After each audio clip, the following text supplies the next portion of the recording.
preguntas las escriben en el chat y yo las voy juntando y la voy interrumpiendo así. Bueno, esta es una charla suculenta, así que puse una suculenta para arrancar, que se debería estar moviendo y ustedes la deberían verse mover. Muy bien, allá Gira. vamos. Bien, esta es la bibliografía a partir de la cual nos inspiramos para las diapositivas. Vamos a hablar de algunas cosas que aparecen en todos estos textos, así que estos son los autores, todos muy Espera un minuto, Sil, conocidos. espera Sí. un minuto. Las que tienen en pantalla la encuesta, ciérrenla. La pueden cerrar, dice cerrar encuesta, la cierran y ahora ven la presentación. La tiene que cerrar cada uno en su pantalla. Listo, sí. Perfecto.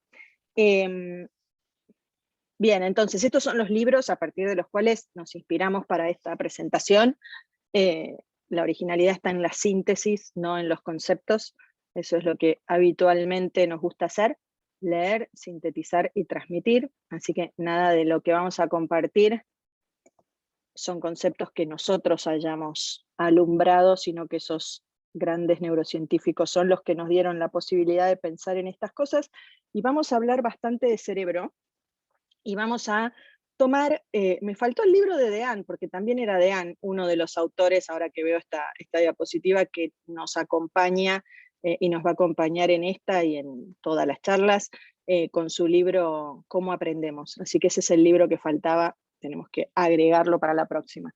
Entonces, estos autores nos enseñan a entender que nuestro cerebro, para poder resolver las problemáticas que tiene que resolver todos los días, que son muchísimas, porque la mente por ahí no se da tanta cuenta de la cantidad de cosas que el cerebro administra, desde cómo administrar el movimiento, el ritmo cardíaco, la respiración, si movemos más o menos y a qué velocidad y con qué precisión el pie cuando lo queremos cambiar de lugar. Todas esas cosas la mente ni siquiera toma noticias, pero el cerebro tiene que administrarlas a lo largo del día, y para eso evolucionó como una máquina muy, muy, muy capaz de hacer lo siguiente: predecir a partir de simular una situación. Cuando nos encontramos con cualquier situación, nuestro cerebro la simula dentro de sí, es decir, la vive dentro de sí, computa muchísima, interminable cantidad de información, la compara con memorias anteriores, por eso el aprendizaje es una herramienta tan importante. Todas las memorias que están relacionadas con esto que estamos viviendo y que el cerebro actúa dentro de sí, simulando esa experiencia para poder entenderla, le permite hacer algún tipo de predicción. Esa predicción, finalmente, cuando se encuentra con lo que realmente pasa, le permite ajustar parámetros y entender si eso que predijo es o no es eso que encontró. Les voy a poner un ejemplo muy sencillo y que tiene que ver con una experiencia personal asociada a mi corta visión. Yo salgo a caminar y salgo a caminar sin anteojos, porque cuando camino me transpira el puente de la nariz, se me empiezan a mover los anteojos y tengo que ajustarlos. Entonces salgo a caminar sin anteojos, pero soy bastante miope, y entonces una de las cuadras que recorro, voy variando el recorrido, tiene una canilla casi sobre la calle, que es como así, y la primera vez que fui caminando por esa calle, mi cerebro predijo un pájaro, un ave, un tero en esa canilla, ¿sí? Al momento de ver de lejos la canilla, con mis ojos que no son precisos, lo que mi cerebro hace es, justamente, dentro de sí y con los cientos de miles de imágenes que tiene para comparar, lo más probable es que en un jardín hubiera un tero y no una canilla, aparentemente para mi cerebro. Después vamos a ver, eso lo hace estadísticamente. Predijo un pájaro. Cuando me sorprendo, porque yo me seguía acercando al pájaro y el pájaro estaba inmóvil y no se movía ni siquiera un segundo, cuando la miopía me lo permitió, me di cuenta que era una canilla y pude ajustar ese parámetro. Ahora, cada vez que voy por esa calle, cuando veo la canilla a lo lejos, ya no veo un pájaro, tampoco veo la canilla porque la miopía no me lo permite, pero viene a mi mente: esa es la canilla que me confundí con un tero. Esa es la manera que tiene el cerebro de funcionar. Ese es un ejemplo muy sencillo de la vida cotidiana, pero hace eso todo el tiempo. Y eso implica un consumo bastante grande de energía. Imagínense que mientras hacemos todo eso, nuestro cerebro consume glucosa y oxígeno a gran velocidad. En esa experiencia que yo les relato, además, yo estoy caminando, mi cerebro está administrando mi ritmo cardíaco, está administrando la capacidad de comprender el podcast que voy escuchando, porque como buena nerd en ese mismo momento, además estoy escuchando un podcast de alguno de los autores que ustedes vieron en esta presentación. Mientras estoy haciendo eso, mi cerebro por lo debajo va procesando un montón de información, haciendo esta simulación, predicción, comparación, ajuste. Cuando algo es llamativo, novedoso, inesperado, un pájaro que no se te aleja mientras vos te le acercás, eso reemplaza el contenido de la conciencia y la memoria de trabajo, y entonces dejás de escuchar el podcast y decís cómo puede ser que un tero no se mueva, y entonces cuando decís cómo puede ser que un tero no se mueva, tu cerebro ajusta y cuando te acercas lo suficiente dice es una canilla. Todo eso, que no tiene más de 4 o 5 segundos de duración, consume muchísima energía. Esa muchísima energía que consume, nosotros no siempre somos conscientes de esa muchísima energía que consume, menos en un lapso de 4 o 5 segundos, proviene de algunas fuentes de recuperación de energía que nosotros todos los días utilizamos también con mayor o menor conciencia para nutrir a nuestro cerebro de esa potencial energía, ese combustible que necesita para funcionar. Entonces, Lisa Feldman Barrett llama a ese monto de energía que consumimos todos los días presupuesto cerebral. Ella dice que el cerebro consume el 20% de la energía total disponible del organismo, es muchísimo, porque piensen que tenemos hígados, riñones, corazón, pulmones, órganos que trabajan a todo trapo, y así todo el cerebro consume el 20% del presupuesto diario de energía que nuestro organismo tiene.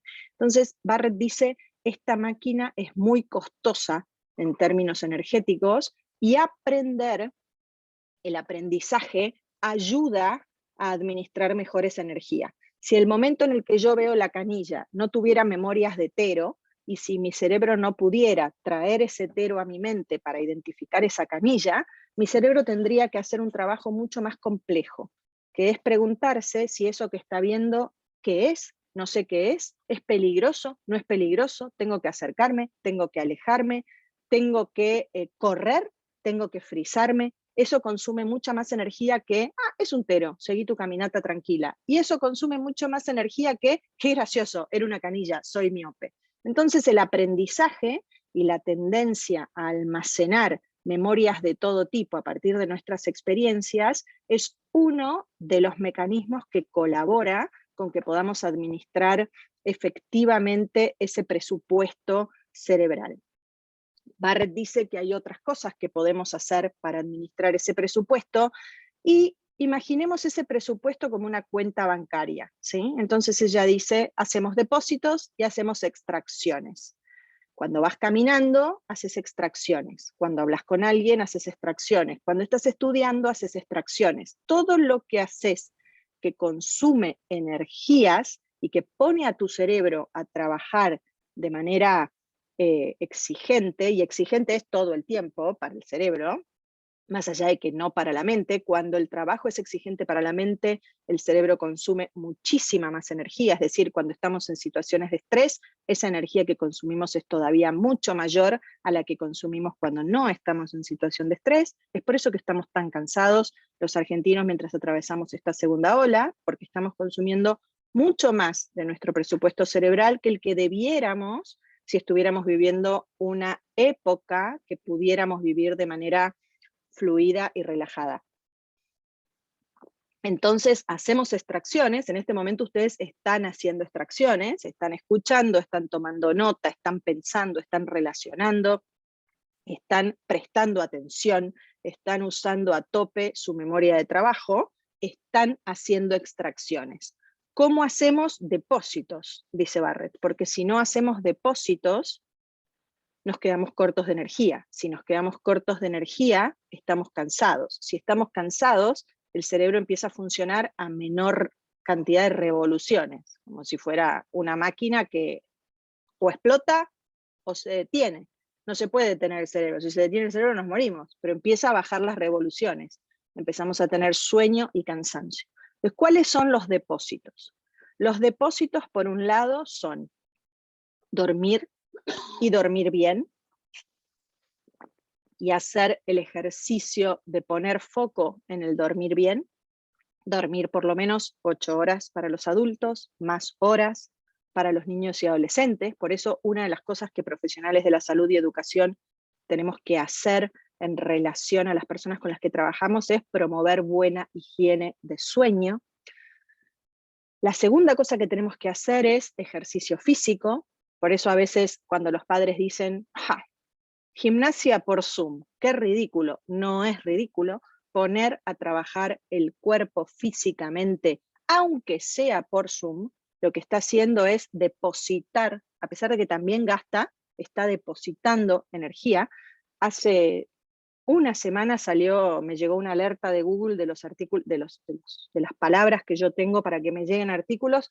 Un artículo que todavía no leí, pero el título dice: ¿por qué hacer ejercicio físico mejora el rendimiento académico de chicos con trastornos de aprendizaje? O sea, desde que se pusieron a investigar la relación que existe entre el ejercicio físico y el rendimiento cognitivo, y la situación emocional, y el progreso de personas que tienen algún tipo de dificultad o trastorno psicopatológico, lo único que estamos aprendiendo es que el ejercicio físico es útil.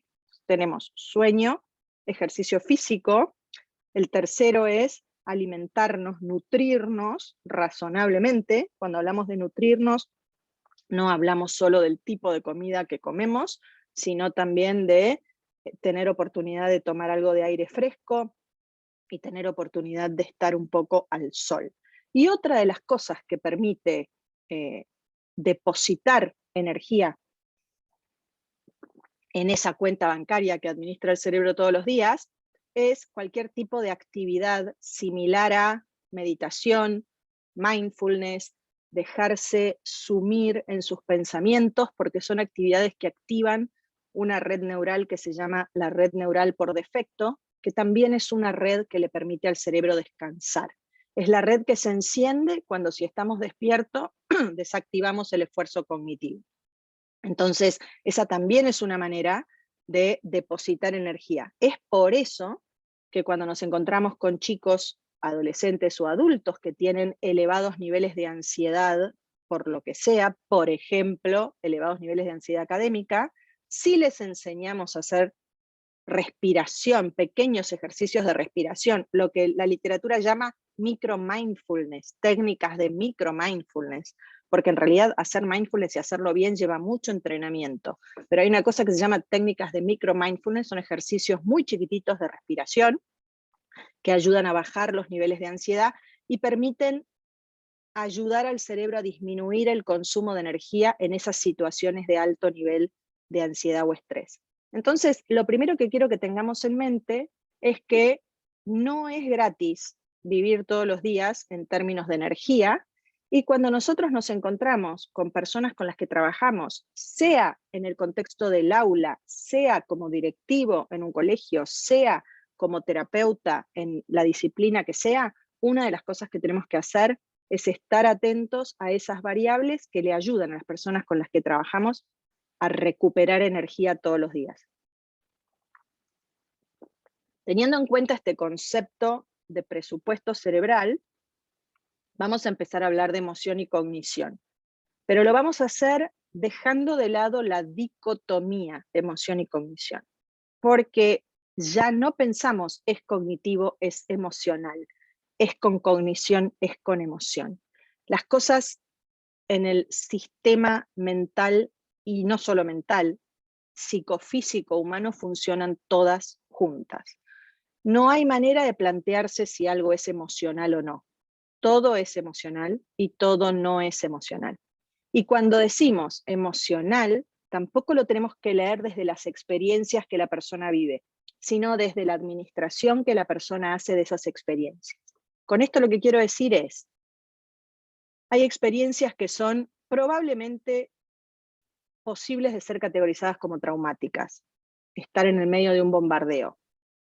Pero Si vivís en Israel, seguramente eso es menos traumático que si vivís en Buenos Aires, porque habrán visto a los israelíes yéndose de la playa porque sonaban las sirenas, pero estaban en la playa un día que las sirenas podían sonar.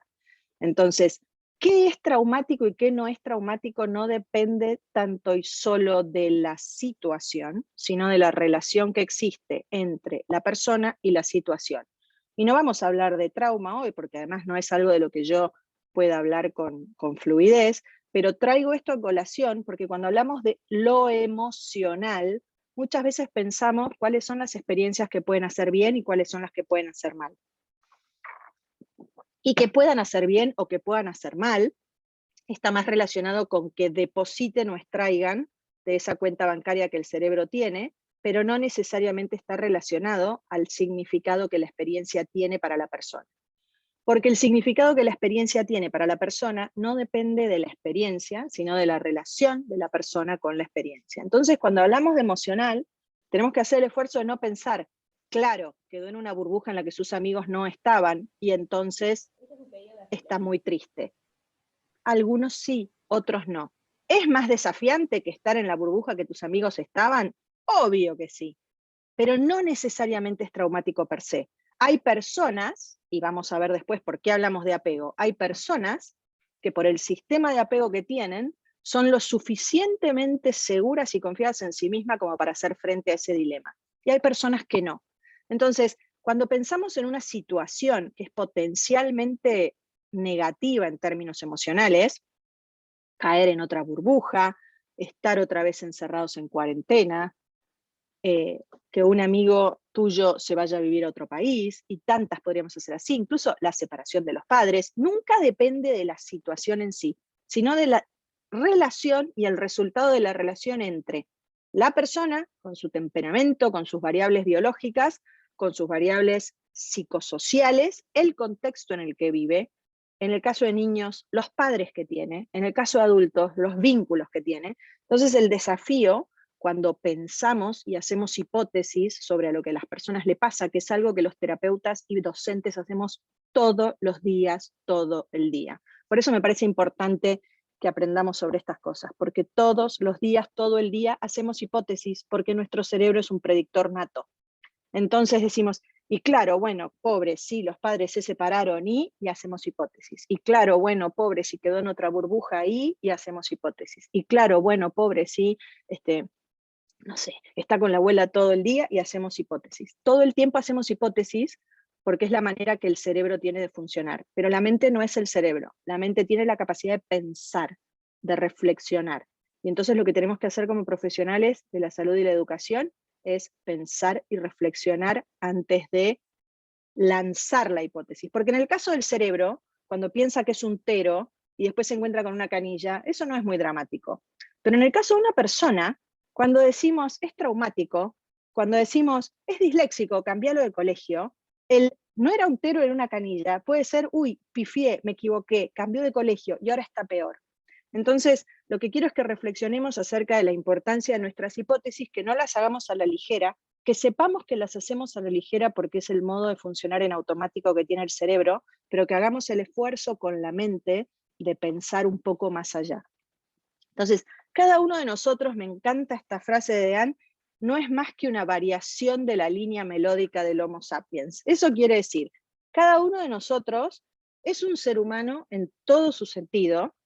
Eso quiere decir, cada uno de nosotros tiene un cerebro que administra presupuesto, puede pensar, puede aprender, se puede emocionar, le puede poner nombre a las emociones, etcétera, etcétera, etcétera, etcétera, puede percibir, tiene un ritmo cardíaco, tiene pulmones con determinada capacidad pulmonar. Sí, todos tenemos todo eso, pero al mismo tiempo todos somos seres humanos de una manera peculiar.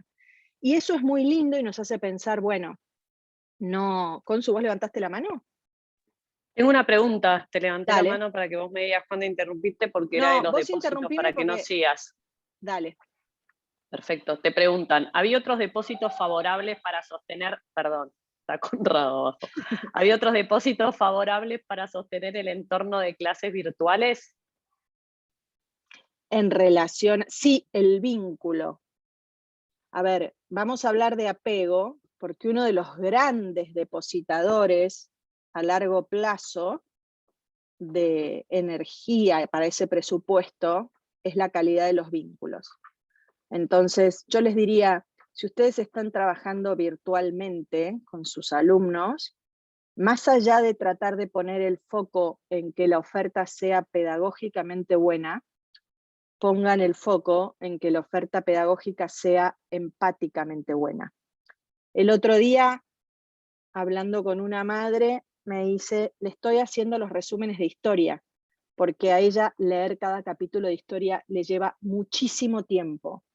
Y yo me di cuenta que el profesor no lee los resúmenes. ¿Y sabes cómo me di cuenta, Silvia? Porque se los hago yo, y como me da bronca que nunca recibe feedback, en uno de los resúmenes puse un montón de palabras que no correspondían con la línea de la oración.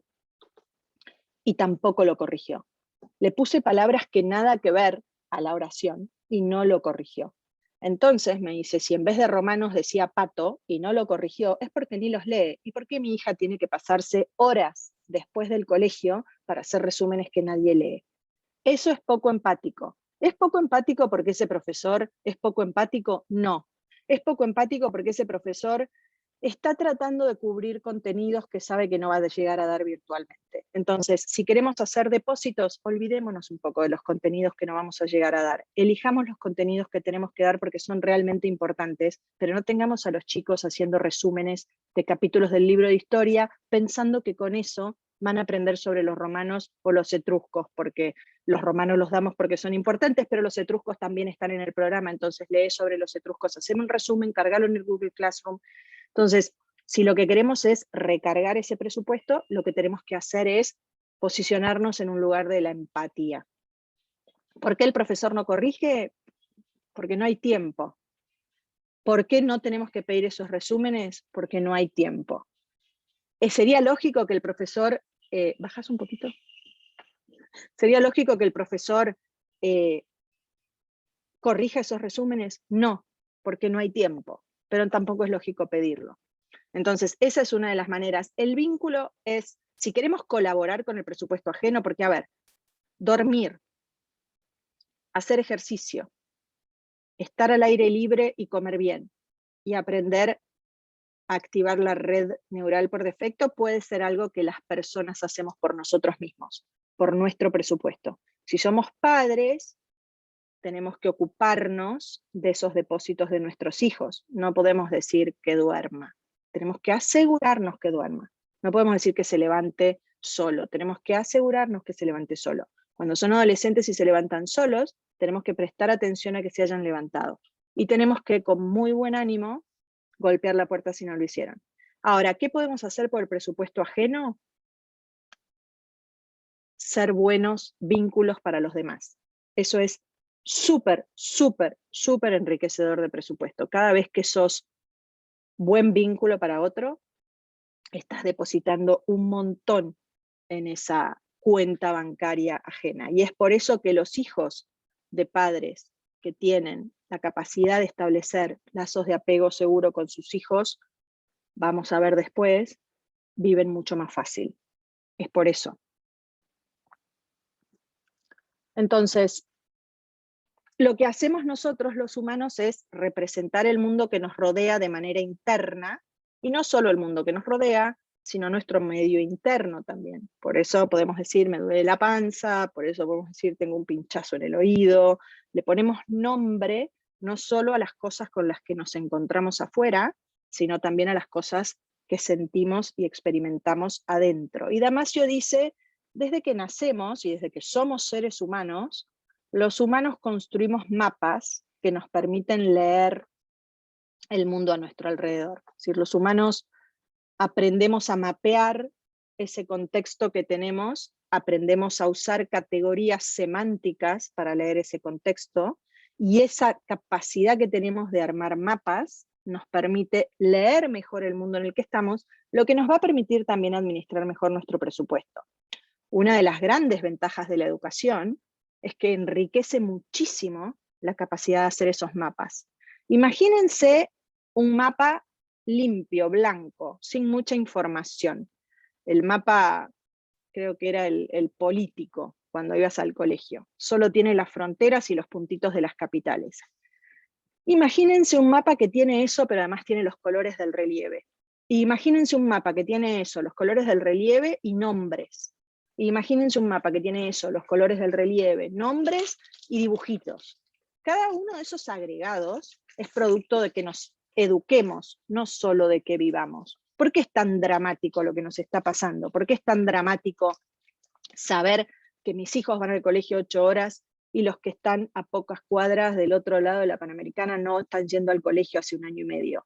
Porque mis hijos están enriqueciendo sus mapas 8 horas por día, y los chicos que están del otro lado están con el mapa geopolítico y no están pudiendo poner cosas arriba de esos mapas más que la experiencia de todos los días.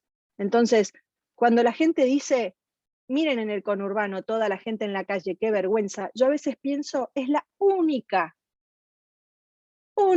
fuente de nutrir esos mapas que esas personas están teniendo. Y el problema no es el COVID, es cómo lo estamos administrando. Entonces, la educación permite diseñar esos mapas, enriquecerlos, hacerlos más que un mapa geopolítico blanco sin mucha información. Cada vez que aprendés que ese país que está al ladito de la provincia de Buenos Aires es Uruguay y podés aprender cosas, estás trazando mapas. Entonces los mapas no son solamente de memorias semánticas que aprendemos en contextos académicos, también son mapas de memorias emocionales vinculares, también son mapas de experiencias, también son mapas de cómo resolvimos problemas, pero enriquecer los mapas es lo que nos convierte en personas con una vida más rica. Porque esos mapas y todas esas imágenes que van navegando nuestra conciencia mientras vivimos, no son otra cosa que la mente. Son la mente en funcionamiento. Y todas las memorias que construimos son la mente en funcionamiento con un montón de recursos para enriquecerla cuando funciona. Es por eso que la educación es crítica. No tiene que ver con otras cosas. Tiene que ver con un montón de cosas si pensamos políticamente, pero si pensamos en términos humanos, la educación lo que hace es ayudarte a construir mapas, ayudarte a vivir mejor. Entonces, ¿por qué somos uno de los países con más consumo de gaseosas en el mundo? Porque no somos suficientemente educados. Yo dije, una de las fuentes de depósito para nuestro cerebro es la nutrición sana. Mis hijos no toman gaseosa todos los días. En casa no hubo gaseosas toda la vida. Y la razón de que alguien le dé gaseosa a un chico de 1 año no tiene que ver con que no le importa a su hijo, tiene que ver con que nunca tuvo acceso a la información que dice por qué la gaseosa no es buena. Y entonces no pudo poner en ese mapa ese dato que lo ayuda a entender un poco mejor. Entonces, ese material que tenemos en la mente es nuestro, constituye nuestro caudal de experiencias, emociones y conocimientos. Cada uno de ustedes tiene una mente diferente a la mía, y estamos pudiendo comunicarnos porque en la mente de ustedes y en la mía hay un montón de cosas y experiencias que son similares.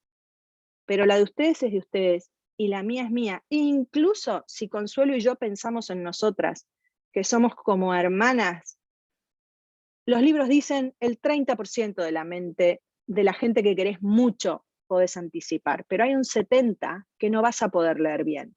Estamos acostumbrados a sentir que es fácil leer la mente del otro, hacer hipótesis sobre la mente del otro, decir lo que creemos que al otro le pasa, pero la pegamos en un 30% cuando lo queremos mucho al otro, lo observamos mucho al otro y compartimos muchas experiencias. Entonces, también tenemos que tener en cuenta que esa naturaleza predictiva y esa capacidad que tiene el cerebro de aprovechar los aprendizajes para administrar la situación de todos los días es una experiencia individual, y que cuando hacemos hipótesis, al mismo tiempo que hacemos la hipótesis, por eso Dean dice que el cerebro se comporta como un investigador, tenemos que pensar la contrahipótesis. Uy, pobre, qué duro debe ser, se separaron los padres, contrahipótesis. ¿Se habrán separado lo suficientemente bien y de manera armónica como para que la única variable de dolor sea la separación, pero no haya otras variables de separación conflictiva que sean dolorosas y que estos chicos puedan estar bien?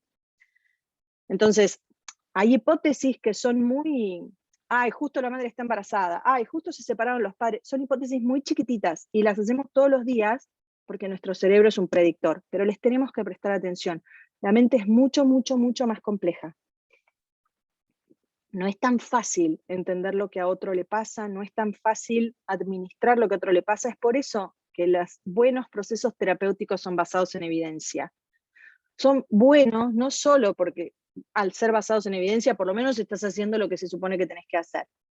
También son buenos porque al ser basados en evidencia nos ayudan estadísticamente. Mirá, el 70% de las personas respondió bien a esto. Tenés más chances de que tu paciente esté en ese 70 que esté en el otro 30. Pero los abordajes psicológicos que son, yo como terapeuta tengo la capacidad de entender lo que a la persona le pasa y tengo la capacidad de saber qué memoria del pasado lo está afectando hoy, son iatrogénicos, pero son iatrogénicos porque no es cierto que tenés chance de saber lo que a la persona le pasa. Y desde ese lugar de poder, soy tu terapeuta, no solo puedes equivocarte, podés convencer al otro de que tenés razón. ¿Y saben de qué depende de que lo convenzas o no? De la riqueza de los mapas del otro, de lo educado que es el otro, de la capacidad que tiene el otro para administrar eso que sabe o no. Entonces, cerebro, aprendizaje y emoción es el nombre de este curso, porque este curso pretende compartir con todos ustedes un montón de lecturas de muy reciente publicación que nos enseñaron a nosotros que somos mucho más complejos de lo que pensamos, que tendemos a pensar de manera más simple de la que debemos, que la realidad no es la misma para todos, que el impacto emocional de la realidad no es la misma para todos, que algunas personas son más afortunadas porque tienen vínculos que permanentemente depositan en ese presupuesto, que algunas personas son más desafortunadas porque sin querer, como dice una de las autoras que leí, que ahora va a venir el libro, en la ruleta de los padres que te podían tocar, les tocaron padres que no sabían construir apego seguro. Todas esas cosas son las cosas que tenemos que tener en cuenta al momento de relacionarnos, sobre todo con chicos que no tienen la posibilidad de tomar una decisión y decir, esto no lo sostengo. Un adulto en un proceso terapéutico puede decir, esto no me está sirviendo. Un chico a veces lo dice, pero no siempre lo tomamos como válido, y aunque lo diga, no siempre va a salir de ahí. Entonces, cada uno de nosotros mira el mundo desde su propia perspectiva y va construyendo un modo de mirar el mundo que le es característico. Y cada uno de nosotros comparte con otros parte de esa perspectiva, pero parte de esa perspectiva puede no compartirse.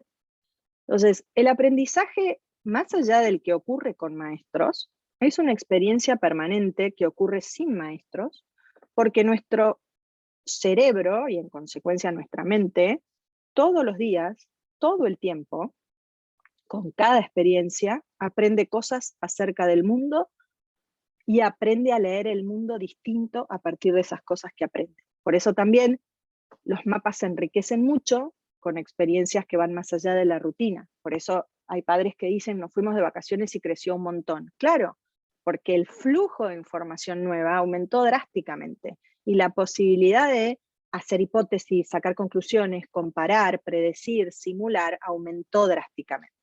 Entonces, aprendizaje y memoria son dos de los mecanismos que tenemos, no solo para mejorar o ajustar o enriquecer nuestra mirada del mundo, sino también para ir haciendo depósitos sobre nuestro presupuesto cerebral, para nuestra caja o cuenta bancaria que tiene que ver con darle energía al cerebro, porque cada vez que una situación se te presenta y vos tenés experiencias previas y memorias previas que te permiten entenderla, gastás menos energía que si no tenés experiencias y memorias previas que te permitan entender eso. Entonces, Kandel dice, aprendizaje y memoria son dos de los aspectos más prodigiosos de la mente, porque el aprendizaje nos permite ir incorporando nuevos conocimientos. Imagínense ese mapa poniéndole un montón de banderitas, es como cuando programás un viaje a la Patagonia y empezás a leer, ¿no? Páginas web que te van diciendo cómo son los lugares que vas a recorrer, y el Google Maps te deja poner banderitas verdes en el mapa, y vos decís, bueno, quiero ir acá, quiero ir acá, quiero ir acá, quiero ir acá, quiero ir acá, pero de repente ves un lugar que todo el mundo recomienda y le pones una estrella amarilla, porque decís, esto no me lo puedo perder. Entonces, eso es lo que hacen el aprendizaje y la memoria, van llenando de distintos tipos de marcadores, los mapas mentales que tenemos, y eso nos va permitiendo leer mucho mejor el contexto que tenemos alrededor. Por eso todas esas memorias son valiosas. No hay memorias más valiosas que otras.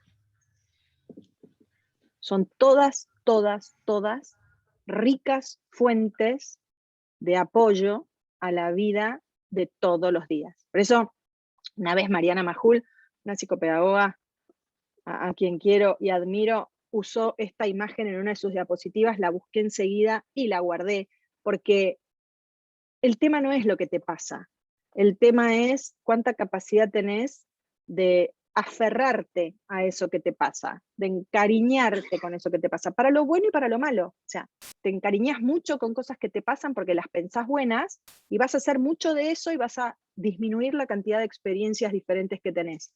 Y si te quedás muy pegado a algo que te pasó porque fue malo y no podés, hay gente que se tatúa la palabra soltar, no puedes soltar, esa expresión soltar significa ya pasó, no seas como la estatua de sal que se desarma por sí misma porque siempre está mirando hacia atrás. Entonces, el problema no es equivocarse, de hecho, Dean dice equivocarse es uno de los pilares del aprendizaje, el problema es quedarse fijado y atrapado en esos errores. Entonces, Stanislas Dean dice, aprender es construir un modelo interno del mundo exterior. Aprender es poder ir enriqueciendo esos mapas. Dean dice modelo interno del mundo, Damasio dice mapas, poder ir coloreando y marcando banderitas para poder entender un poco más ese mundo en el que vivimos. Y a mí me gusta usar la expresión trayectoria de aprendizaje porque es muy útil para entender, incluso cuando trabajamos en la clínica la usamos para entender cómo se relacionan distintas variables ambientales e individuales, ¿no? Desde que nacemos hasta que nos morimos, lo que hacemos es recorrer un camino con miles, millones, cientos de miles de experiencias. Cada una de esas experiencias se va uniendo a las otras como escenas de una película. Cada vez que caminamos somos como un mochilero con más cosas en la mochila, pero no son cosas concretas, son experiencias, son memorias, son aprendizajes, son maneras de pensar, son cosas que vamos cargando para, ojalá, vivir mejor. Por eso, una de las cosas que pretende este curso es reflexionar sobre eso, sobre cómo hacemos para vivir mejor y sobre todo las cosas para ayudar a las personas que tenemos alrededor a vivir mejor. Y esa trayectoria de aprendizaje nos marca por siempre.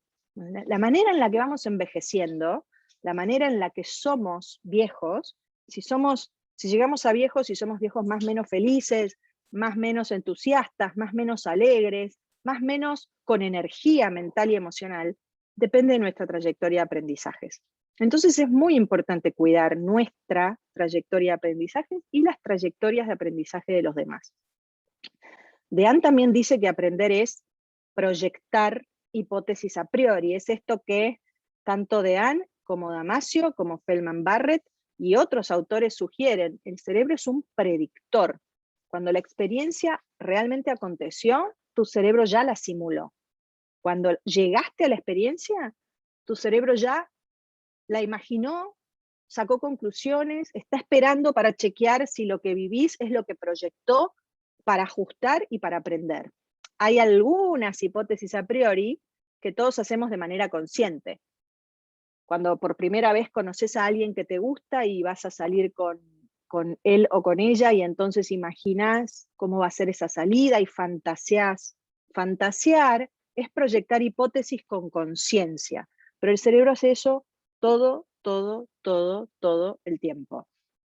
Después salís y en la medida en que esa experiencia machea con lo que proyectaste y vos podés entender que de verdad es valiosa para vos, vas a sostener, en ese caso, una segunda salida. Pero no somos ciegos al momento de llegar a las experiencias. Nuestro cerebro ya proyectó un montón de cosas. Entonces lo que Dean dice es, nuestro cerebro se comporta como un científico, razona como un estadístico, hace hipótesis todo el tiempo, toma la que con mayor probabilidad va a ser correcta en función de los datos disponibles y ejecuta, decide, ¿sí? Cuando todas esas cosas no son importantes o pueden ser vividas en automático, lo hace el cerebro solo. Cuando la cosa es importante o nos sorprende el transcurso de la experiencia, la mente toma partido de manera consciente. Suena el despertador, hay un montón de hipótesis que el cerebro hace. Nos levantamos, entramos a la ducha, abrimos la canilla, nos bañamos, regulamos el agua, no estamos pensando, tengo que girar la canilla 2 centímetros más a la derecha, a la izquierda. No, vamos viviendo. Ahora, si nos levantamos y cuando vamos a abrir la canilla, que la hipótesis es, voy a abrir la canilla, va a salir agua, no sale agua, inmediatamente la mente toma conciencia y dice, ¿cómo me limpio? ¿Qué hago?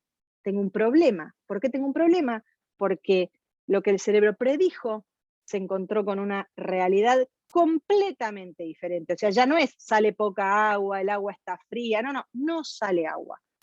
Sale poca agua, ya me bañé otras veces con poca agua. El agua está fría, bueno, ya sé cómo bañarme sin meterme abajo del agua completamente, pero no sale agua, no sé cómo bañarme sin agua. Entonces, así funciona el cerebro. Predice, simula, compara y ajusta todo el tiempo con todo tipo de experiencias. Entonces, Lisa Feldman Barrett dice, esas predicciones no son otra cosa que nuestro cerebro charlando consigo mismo. Esas predicciones no son otra cosa que la manera que el cerebro tiene de leer esa realidad. Y en ese punto, los mapas colaboran muchísimo o colaboran muy poco. Consu.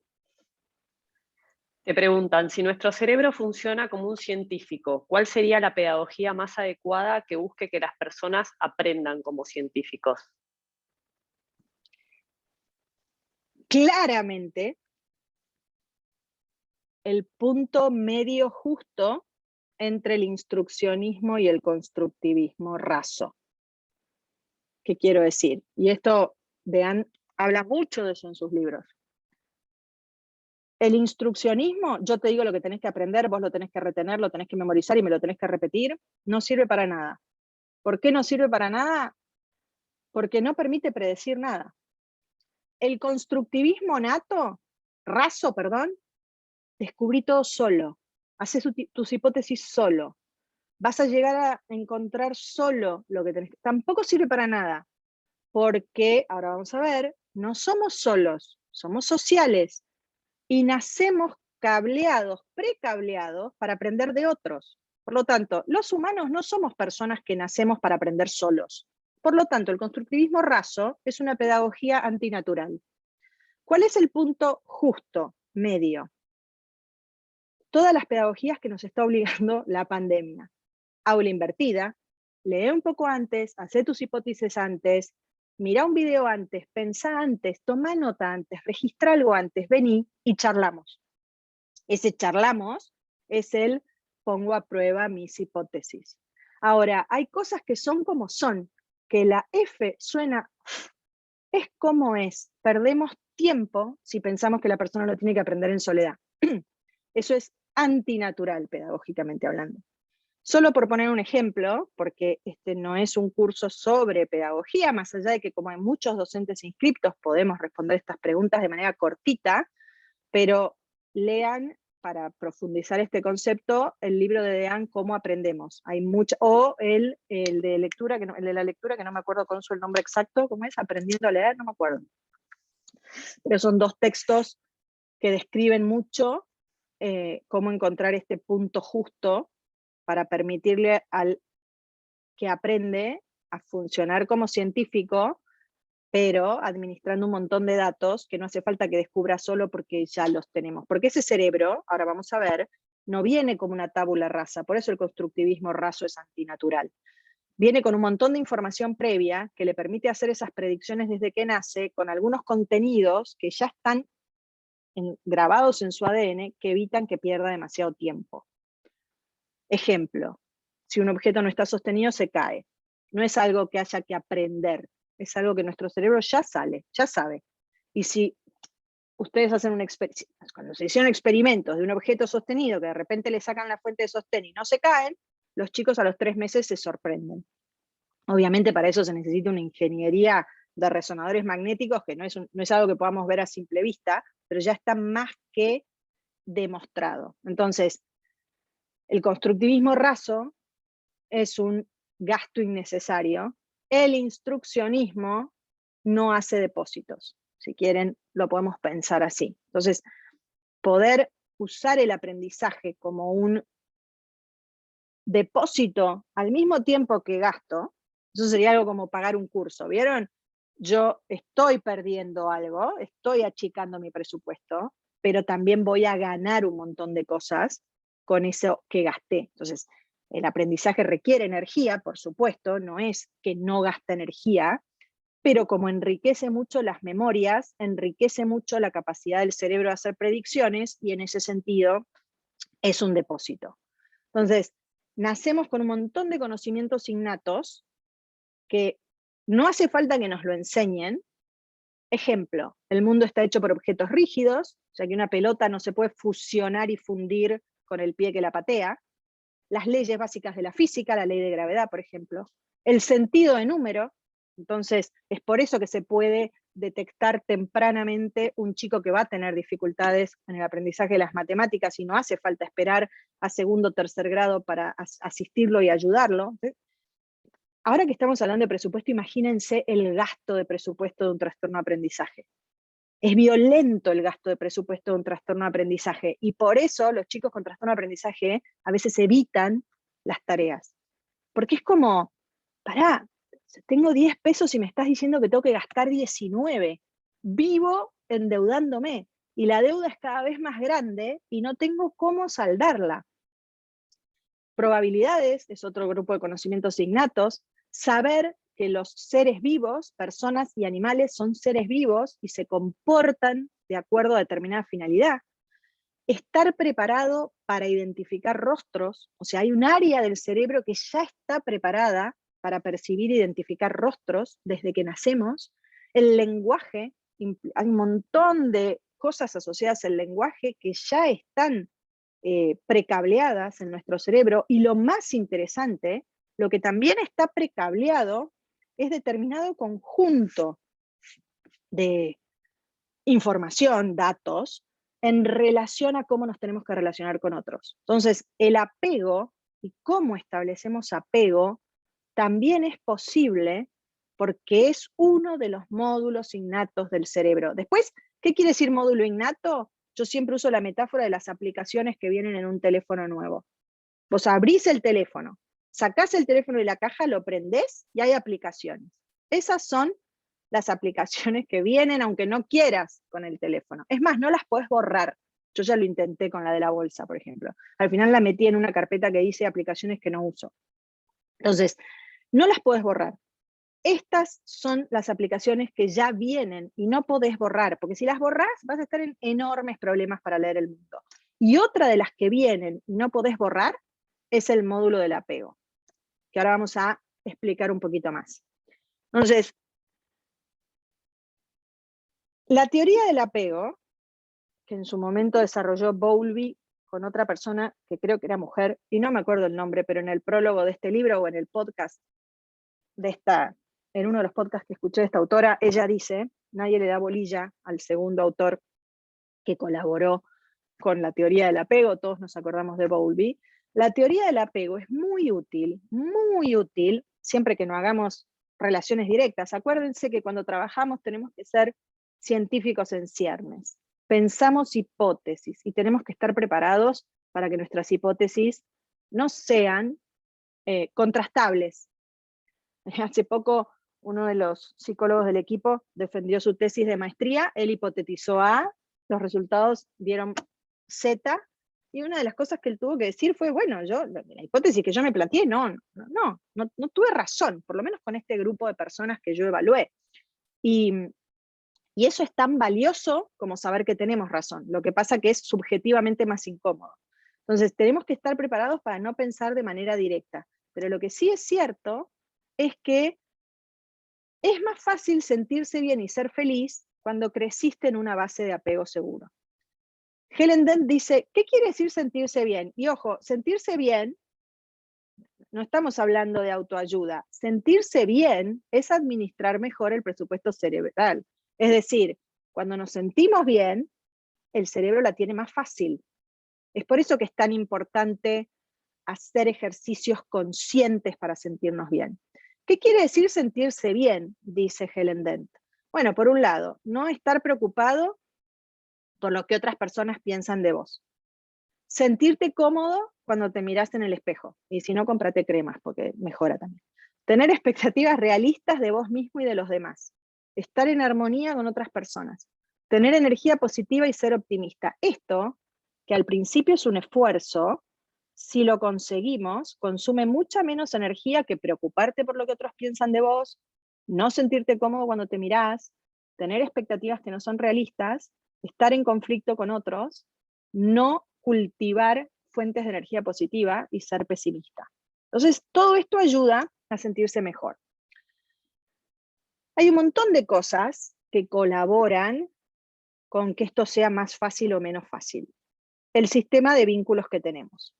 No solamente la familia, sino también nuestros amigos, vecinos y colegas, y el contexto político y cultural. Entonces imaginemos una persona que tuvo apego seguro, ahora vamos a explicarlo un poco más, que tiene una familia con la que tiene buenos vínculos, que tiene amigos, colegas y vecinos con las que se lleva bien y tiene que enfrentar este confinamiento.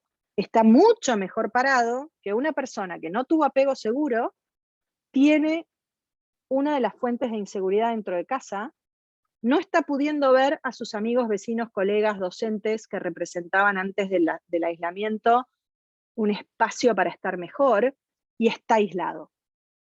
Bueno, esa es una bomba de tiempo. Entonces, ¿qué tipo de apego tenemos? ¿Ayuda o no? Ahora, la teoría del apego, Consu. Dos cosas. Uno, te preguntan dónde encontrar los podcasts, que si querés después pasame y yo lo mando, busco el link y lo mando. Y después te preguntan qué pasa con lo innato en TGD en cuanto a teoría del apego.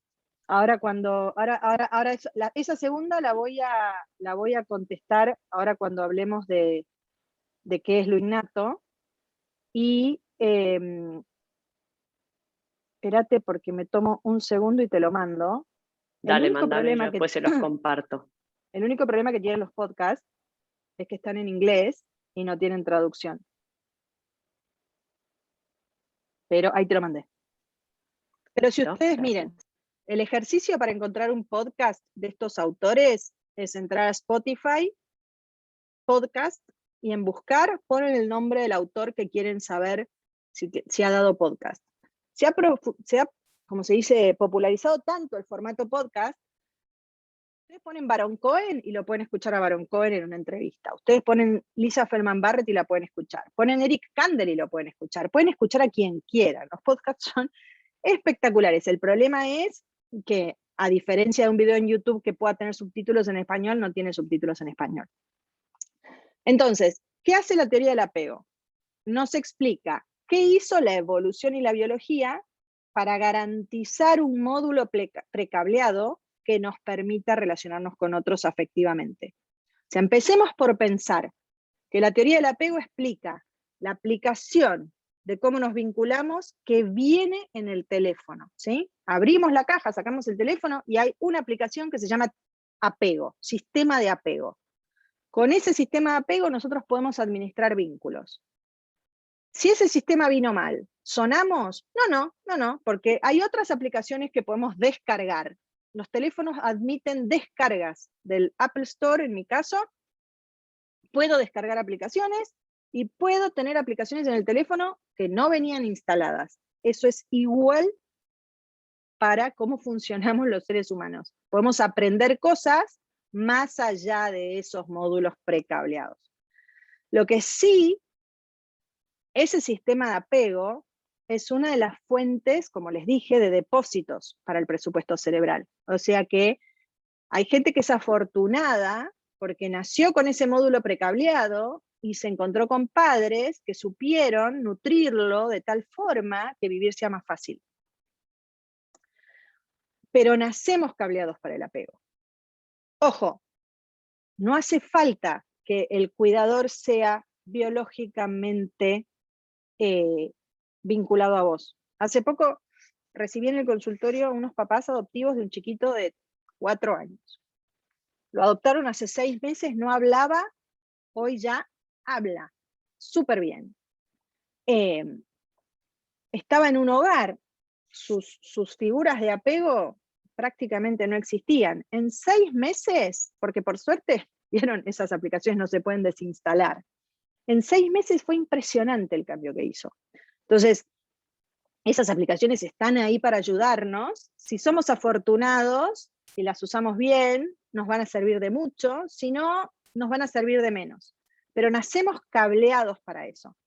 ¿Qué trae el infante? El infante trae la capacidad natural para enviar señales que atraigan al cuidador y lo sostengan cerca de sí mismo. El otro día hablaba, en Neuroeduca están naciendo chicos a ritmos extraordinarios, porque tenemos, no sé, 35 psicopedagogas en edad de ser madre. Entonces este año hay 7 entre embarazos, o sea, ya nacieron 3, si no me equivoco, y vienen otros 4. Y tal vez terminamos el año con que vienen más. Entonces el otro día hablaba con una de ellas y me dice, la verdad que a la noche me levanto, y cuando me levanto por 6ª vez, y voy caminando por el pasillo pensando que lo quiero matar, cuando llego y me sonríe, me olvido de todo, y me olvido hasta de que me quiero volver a ir a dormir. Esa sonrisa es una de las preprogramaciones que el cerebro trae para que sea posible sobrevivir, porque de repente te hiciste pipí, estás todo mojado, te despertaste, no puedes seguir durmiendo, vos no te puedes cambiar, necesitas que alguien venga y te cambie. Empezás a llorar, la persona viene, y la biología dice sonreíle, ¿viste? Pues si no va a ser más difícil la cosa. Entonces esa sonrisa está ahí, naturalmente. Obviamente, cuando el cuidador viene, el cuidador a su vez está programado para responder con rapidez y brindar seguridad y alivio. ¿Cómo se activa eso? ¿Vieron?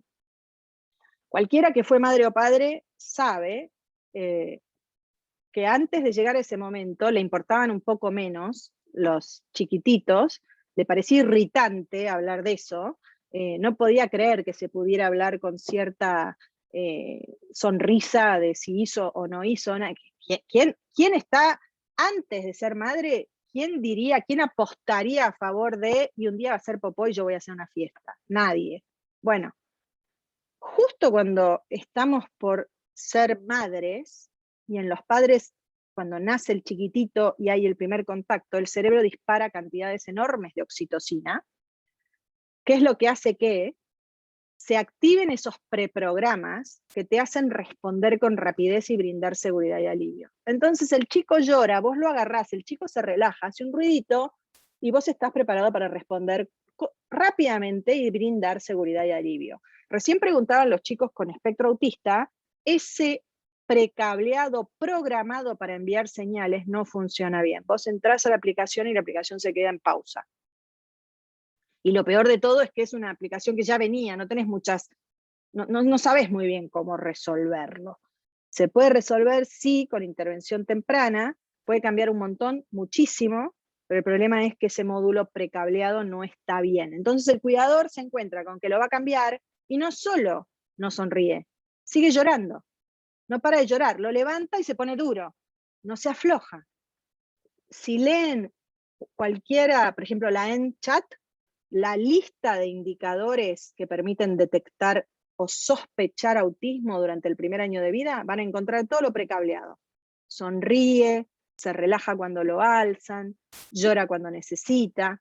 De pronto un chico que con el tiempo vamos a poder decir es autista, y ojalá lo digamos en un lapso menor a 12 meses para que podamos asistirlo y mejorar sus posibilidades de vida, está empapado y no llora.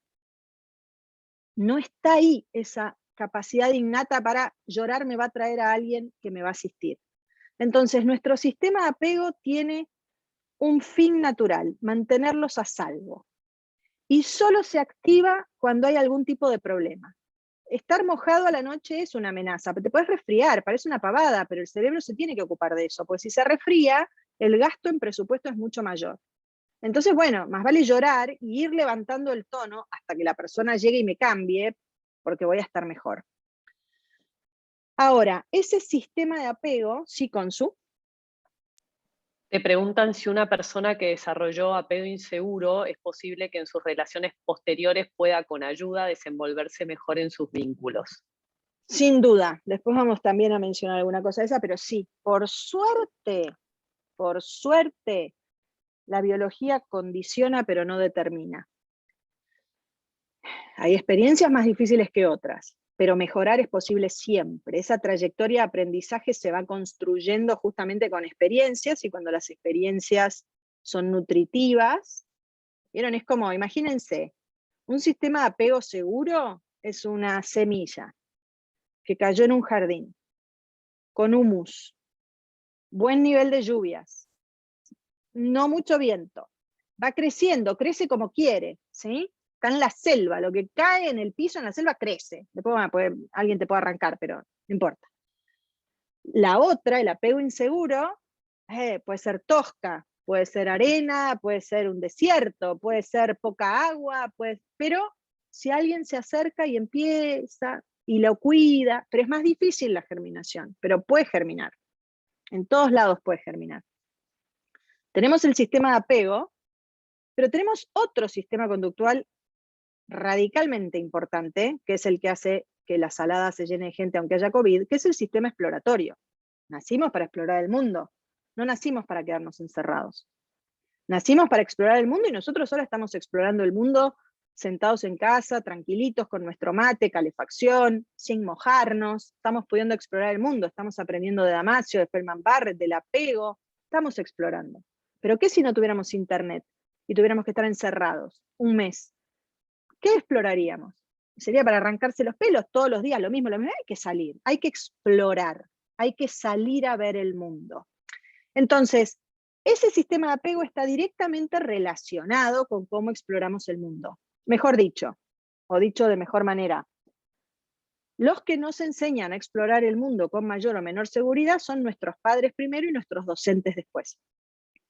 Entonces, ese modelo de apego que empieza desde temprano a ayudarnos a vincularnos con otros, toda la vida está activo, ayudándonos a entender las emociones y las relaciones que tenemos con otras personas, ayudándonos a alejarnos de lo que nos hace mal y a acercarnos a lo que nos hace bien. Por eso no voy a entrar en detalles, ni sé mucho del tema, ni es tema de esta charla, pero ¿vieron cómo hay personas que cuando se juntan con alguien que es más violento, hay personas que se van inmediatamente y hay personas que se quedan y se quedan y se quedan y se quedan? Hay mayor o menor capacidad de entender las emociones y relaciones que sostenemos con otros y cuán seguro es el entorno de esa relación. Entonces, Consu, ¿te quedó la mano levantada o hay pregunta? Perdón, me quedó. Entonces, ¿qué es lo que dicen los libros? Que nuestros cerebros aprenden a ayudarnos a mantenernos vivos desde el momento en el que nacemos, y que como somos sociales, nuestros cerebros saben desde el momento en el que nacimos que dependemos de otros, que tenemos que establecer relaciones con otros, y que esos otros, hasta que seamos capaces de mantenernos solos por nosotros mismos, son indispensables para nuestra supervivencia. Entonces, en esas experiencias que tenemos con otros, y en esas primeras experiencias con nuestros padres y con nuestros docentes, obviamente nuestros padres tienen un impacto más significativo a lo largo de la vida, pero los docentes tienen un impacto muy significativo también, sobre todo si no tenés apego seguro, y tienen un impacto muy significativo a favor y en contra si no tenés apego seguro. Hay 4 tipos de apego y hay 4 maneras de relacionarse con los chicos. Estas son 4 formas de criar y 4 modos de sostener una relación.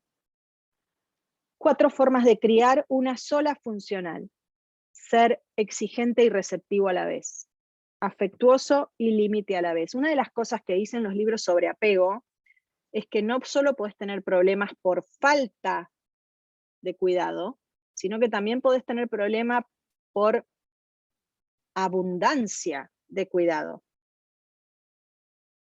El cuidador sobreprotector que no permite la exploración del mundo por considerarlo peligroso, evita que su hijo tenga experiencias que son nutritivas. ¿Vieron? pobres, porque no lo hacen a propósito. Son las madres que tienen a los hijos en los cumpleaños infantiles con el agua y el vasito de cereales porque los chisitos y la coca hacen mal. A ver, si en 365 días te tocaron 10 chisitos y 2 vasos de coca, no pasa absolutamente nada. Por supuesto, la gaseosa no es buena, pero no es buena sostenidamente. Entonces de repente ves esos chiquitos con su vaso de agua y su tachito de cereales, y tiempo después no quiere comer nada, no quiere probar nada. Si no le doy siempre lo mismo, no come. No podemos ir a comer afuera, no podemos. Bueno, todo depende de cómo lo fuiste criando. Realmente hay mucho de cómo lo fuiste criando. Entonces, el apego seguro suele ser directamente aliado de la crianza que se llama democrática o autorizada. Acá les voy a decir una cosa, vamos a demorar un poquito más en la charla. Yo en la medida que no vea que se fueron todos, voy a dar lo que pensábamos dar, pero les pido perdón a los que de pronto pensaron 11:30 me voy y ven que no termina. Pero bueno, me parece que vale la pena avanzar un poquito más, porque estoy viendo la hora y son 11:26. Entonces, apego seguro y pauta parental democrática están muy vinculadas. Apego seguro es, ahora lo vamos a ver, estoy ahí para vos, explora tranquilo. Después tenemos distintos tipos de apego que no son buenos, que son los estilos de apego que van a generar chicos y adultos que van a gastar más energía en sentirse bien. Esos apegos no seguros no son depósitos, son promotores de extracciones y es un problema para el presupuesto cerebral. Y están relacionados con otros tipos de pauta parental. No hay una relación directa necesariamente, pero es muy fácil criar personas que se sienten bien y tienen más chance de ser felices cuando se asocia apego seguro y pauta parental democrática. El apego seguro es el único que realmente hace sentir bien. ¿Qué quiere decir? La persona cuando sale a explorar el mundo sabe, aquel que me cuida siempre está ahí para mí. Me encanta explorar y aprender. Este es el chico que se aleja, Bowlby decía, se aleja y cada tanto vuelve a tocar la base segura, vuelve a chequear que esté la mamá. ¿Vieron? El apego seguro es la madre que va a los cumpleaños infantiles, lo deja explorar, se sienta, pero cada tanto mira, hace contacto visual como diciéndole, quédate tranquilo que acá estoy. Imagínense otra madre. Quédate, la vas a pasar bien, mamá se queda acá y no se va. Me voy rapidito a hacer un trámite, ¿me lo mirás? Listo, ya está. El chico la busca, la madre no está, eso ya no es apego seguro. Es mucho mejor decir, voy a hacer un trámite, quédate tranquilo, fulana te va a estar mirando y cuidando. Si yo te dejo acá con fulana, es porque nada va a pasar. Disfruta el cumpleaños, vuelvo lo antes que puedo. Eso es apego seguro, no es que no podemos ir a hacer un trámite, no es que no podemos dejarlo con fulana, no es que no puede ir al cumpleaños con alguien que no sea la madre, no es que todas las madres tienen que estar en el cumpleaños. Pero lo que no es bueno es, me voy que no se dé cuenta, te lo dejo, porque el chico lo que hace es, necesito que me cuiden y no puedo, no lo encuentro, no está. Entonces ya no voy a explorar tanto, ya voy a tener un estilo de apego que es, te quiero cerca. Entonces, no puedo dejarlo en los cumpleaños. No hay manera de dejarlo en los cumpleaños. Es más, estoy en el cumpleaños, todos los demás andan por ahí y a él lo tengo agarrado de la pierna. Y es obvio, porque lo que tengo que hacer si soy chiquito es asegurarme el cuidador cerca. También puede pasar que sea necesario mucho esfuerzo para conseguir que te cuiden. Mamá está en el cumpleaños, pero cada vez que voy, sigue hablando. Me dice, ahora voy, ahora voy, ahora voy, ahora voy. Y yo me hice pipí, y mamá me dice, ahora voy, ahora voy, ahora voy. Y al rato me dice, ay, pero estás todo mojado, vamos que te cambio.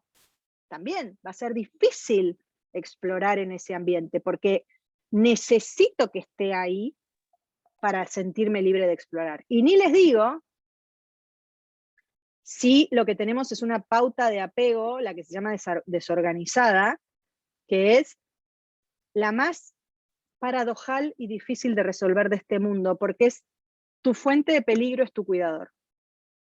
No hay manera de sobrevivir bien a eso, no hay forma. Capaz que si hay forma de sobrevivir bien a eso es escapando de eso, pero aún, miren, yo conocí en el hospital francés, una vez evalué a una paciente que se había escapado de la provincia en la que vivía a los 14 años porque tenía un tío que abusaba de ella, se escapó, vino a Buenos Aires, tuvo tanta suerte que la persona que la contrató para trabajar era una mujer, o sea, empezó a trabajar en la casa de una mujer grande que vivía sola, que se convirtió en su mamá. Su, su cabeza enterró las memorias del abuso, o sea, tenía una chance de salud, ya está, su cerebro dijo, bueno, ahora que encontré un cuidador seguro, ¿qué hago? Bloqueo el acceso a las memorias que me pondrían en peligro y vivo de una vez, perfecto. Y un día en el tren, con 50 años, se cruzó, lo vio al tío, hizo un cuadro postraumático del que no se recuperó nunca. Bueno, es muy difícil que el que te tiene que cuidar sea la persona que te lastima. Por suerte, dicen las estadísticas que solo el 10% de las personas experimentan ese tipo de apego. Ahora, el apego seguro te permite ser optimista frente a la vida. Son esos chicos sonrientes que le ponen el pecho a las balas, que van, son los que están pasando la mejor cuarentena dentro de lo malo que es la cuarentena.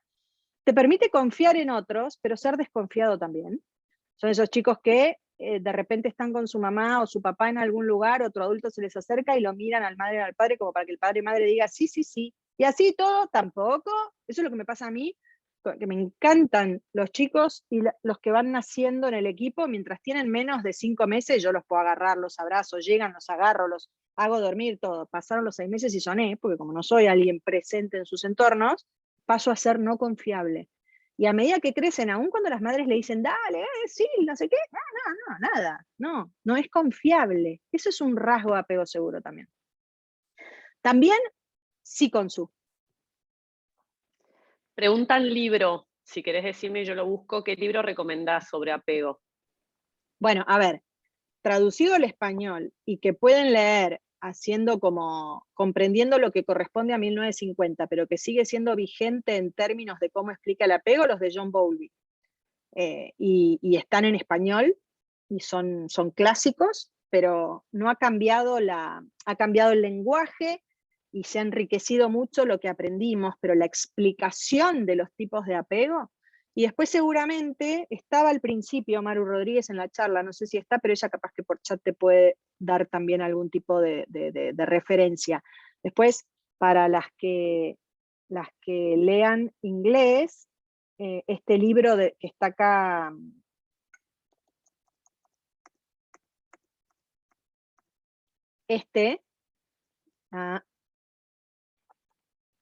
yo lo tengo, cualquier cosa me escriben y yo se los paso.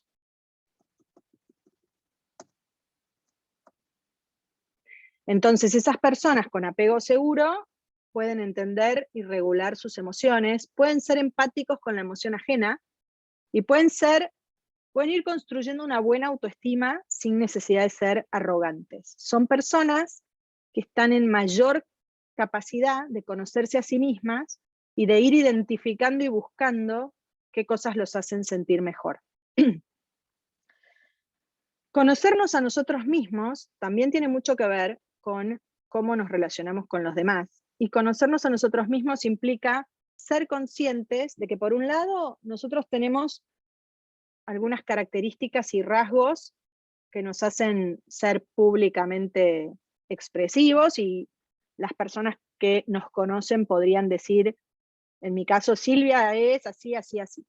Sin embargo, también hay cosas que yo sé de mí misma, que las personas que me conocen no saben de mí misma, y que tiene que ver con lo que yo conozco sobre mí, pero no le cuento a los demás, porque es privado, porque es mío, porque tiene que ver conmigo viviendo conmigo, y cada uno de nosotros tenemos ese área oculta, pero también no nos conocemos perfectamente, y otras personas podrían darnos datos de lo que no sabemos de nosotros mismos. Eso se llama área ciega, aquello que los otros saben de nosotros y nosotros no nos habíamos dado cuenta.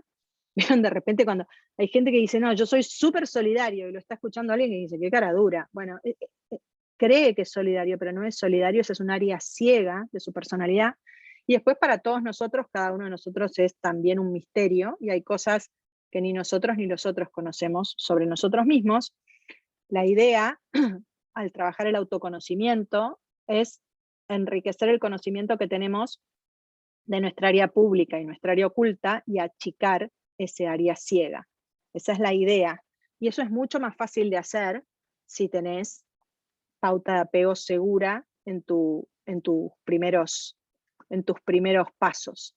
Entonces, hay una relación directa. ¿Por qué estamos hablando de apego en un curso que se llama Cerebro, Aprendizaje y Emoción? Porque hay una relación directa entre la capacidad para aprender y el estilo de apego. Aquellos que trabajan en educación y que tienen contacto con aula, si hacen después de esta relación piensan, ¿cuáles son los chicos que siempre están ahí, con cámara prendida, cumplen con las cosas, responden, no importa cómo cumplen, pero hay vocación de cumplir, responden, están con una sonrisa y llevan bien la cuarentena? Piensen los padres de esos chicos, van a ver que van a encontrar una base segura. Es mucho más fácil, mucho más accesible aprender cuando tenés una base segura. ¿Por qué? Porque aprender eficazmente, dice Dean, te exige, para empezar, ser activo, por eso nos sirve el instruccionismo raso, comprometerte, sentirte seguro para comprometerte, explorar, tener la libertad de generar hipótesis y de ponerlas a prueba. Todo eso es mucho más fácil con ese modelo apego seguro que era explorar y aprender es fácil y divertido para mí. Entonces hay una relación entre una cosa y otra. Dean dice que el aprendizaje tiene 4 pilares: la atención, la capacidad de poner atención sobre lo que estamos haciendo, el compromiso, estar personalmente ahí. Por eso el instruccionismo no permite el compromiso. ¿Qué sentido tendría hoy escuchar a alguien dar un teórico de media hora sobre las invasiones inglesas desde una sola perspectiva, con un solo libro? ¿Qué sentido tendría? Si en realidad hoy todos sabemos que no es una sola perspectiva, que no hay un solo libro, que no hay una sola versión de la historia. Sería mucho más interesante, estos modelos pedagógicos dicen, bueno, hacer primero una previsión, una tarea previa, busquen algo sobre, vean este video, vean estos 2 videos, piensen, anotan, registren. Después yo los ayudo a entender ese fenómeno y después debatimos. Esto exige, y el cerebro mismo, en su naturaleza, acuérdense, predice, chequea, corrige, ese es el error. Puedo equivocarme, y el error me sirve para saber qué tengo que corregir o cómo tengo que entender mejor esto que estoy tratando de entender. Y finalmente, para que esos aprendizajes se traduzcan en experiencias que están en nuestra mochila, necesitamos dormir, porque la consolidación ocurre durante el sueño, y es el proceso por el cual el cerebro convierte experiencias en memorias. Y eso pasa cuando dormimos. Por eso la gente que no estudia para un examen hasta último momento y se pasa la noche anterior en vela, responde bien al examen, pero a los 2 meses no se acuerda de nada. Entonces, ¿a partir de qué cosa esto es mejor o peor, más o menos posible? A partir del grado de curiosidad que tenemos. El grado de curiosidad que tenemos enciende las áreas de placer del cerebro. Por eso los nerds disfrutan estudiar, les resulta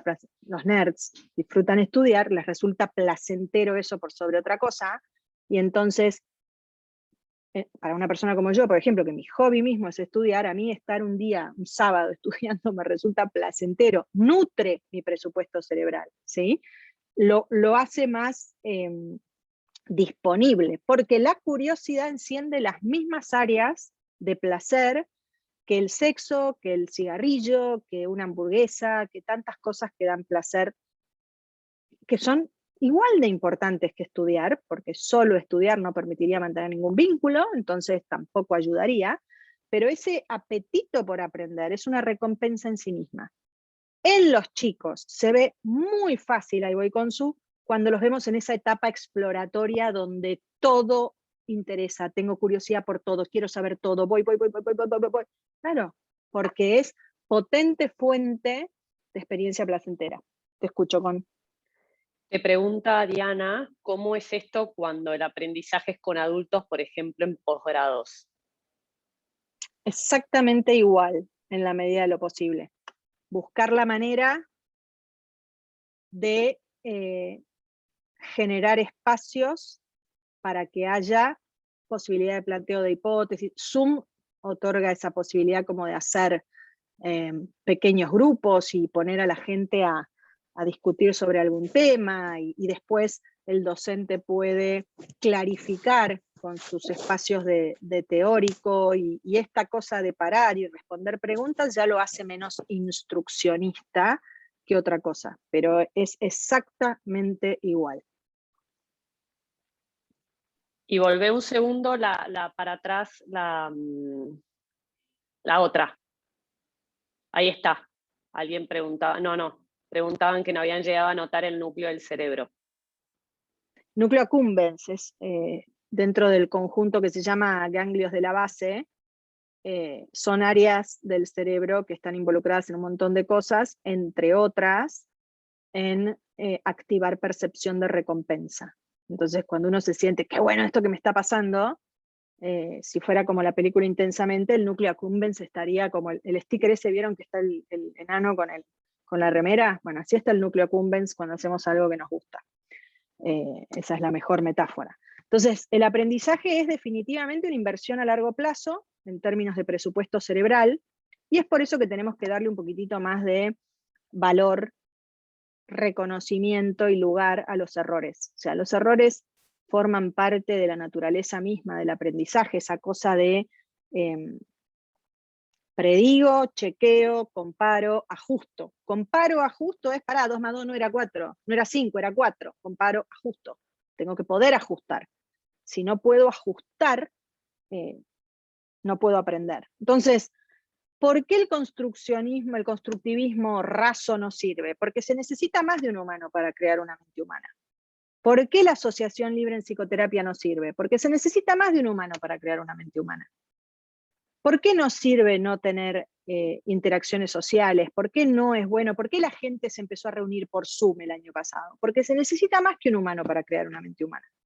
Los humanos vivimos en conjunto, los humanos nos nutrimos de las personas con las que nos comunicamos, de nuestras relaciones más estrechas y de las relaciones que no son tan estrechas. Entonces, eso que tiene que ver con el aprendizaje vicario, poder estar con otros, observar lo que otros hacen y aprender de lo que los otros hacen, ya lo describió Bandura en 1950, con sus experimentos en los que puso a maestras a golpear muñecos bobos y después los chicos imitaban sus comportamientos y redoblaban la apuesta y usaban, como la gorda esta de acá abajo, martillos que no había usado el docente, así acá lo había usado, pero en el texto original de Bandura dice, los chicos no solo repitieron las acciones de su maestra, sino que además hicieron cosas que su maestra no habían hecho, sus maestras no habían hecho, pero que también eran pervasivas para los muñecos. Bandura nos enseñó, y su teoría también, como la de Bowlby, es extraordinariamente vigente, que podemos aprender con solo mirar. Pero Baron Cohen también nos enseña que más allá de lo que miramos, y a otras personas o a la vida misma, lo que hacemos los humanos es buscar patrones. O sea, hay varios mecanismos de aprendizaje que trabajan juntos. El aprendizaje por observación y por imitación es uno, pero las personas también somos buscadoras de patrones. Analizamos la realidad y sacamos conclusiones de la realidad. El cerebro hace eso todo el tiempo, y a medida que vamos encontrando patrones, vamos sacando conclusiones. El último libro de Baron Cohen lo que dice es que en las personas con espectro autista, este tipo de aprendizaje, buscar patrones por sí mismo más allá de la experiencia con otras personas, acentúa, o sea, se acentúa en personas con autismo porque tiene más fuerza que el vicario, porque las personas con autismo tienen debilitado la capacidad para relacionarse con otras personas, y entonces es por eso que las personas con trastorno espectro autista tienen esa gran facilidad para aprender información en forma de patrón. Entonces, en todo esto, ¿qué tiene que ver el tercer componente? Cerebro, aprendizaje y emoción. ¿Qué tiene que ver la emoción? La emoción obviamente es una experiencia que, como al principio dijimos, todos conocemos, por eso nadie dijo no sé lo que es una emoción. Los que dijeron no estoy seguros, tal vez lo que hicieron fue decir no sé si la puedo definir, pero claramente la experimenté, o sea, sé lo que es, no estoy seguro qué es lo que sé de eso que sé. Pero lo interesante en neurociencia emocional en nuestros días es que Lisa Feldman Barrett tiene algunas hipótesis que son contrarias y científicamente vigentes y basadas en evidencia. O sea, hoy por hoy conviven dos teorías acerca del fenómeno emocional. La clásica, que tiene que ver con esta imagen, las emociones son patrones pregrabados que se dan siempre de la misma manera y tienen una red cerebral que las sostiene. Esa es la visión clásica. Entonces, nos enojamos porque hay una red neural del enojo, y todos sabemos lo que es el enojo, porque el enojo es una sola cosa y siempre es lo mismo. Y la teoría de Lisa Feldman Barrett, que es interesantísima y para mi modo de pensar, mucho más lógica, que es, las emociones no son siempre iguales, no son iguales en todas las personas. Ojos abiertos no quiere decir lo mismo en todas las personas. Se me pone la piel de gallina no siempre está asociado al miedo. Entonces ella dice, las emociones son mucho más complejas y diversas de lo que la teoría clásica de las emociones nos hizo pensar. Y dice, fíjense, retoma esto del cerebro estadístico, ¿no? Nacemos con la capacidad de aprender regularidades, sobra un re, y probabilidades que ocurren a nuestro alrededor. Los patrones que dice Baron Cohen, lo estadístico que decía Dehaene, configurar esos mapas que decía Damasio, y esa capacidad modifica nuestro cerebro a través de la experiencia. Eso es aprender. Y ella dice, a medida que crecemos, interactuamos con otros, hay un pequeñísimo detalle, que es usamos palabras. Usamos palabras que nos permiten ir codificando la experiencia. Usamos palabras que nos permiten ir entendiendo lo que vivimos. Entonces, ella cuenta en uno de sus podcasts, cuando una madre o un padre o un docente o un terapeuta le dice a un chico, ¿estás enojado?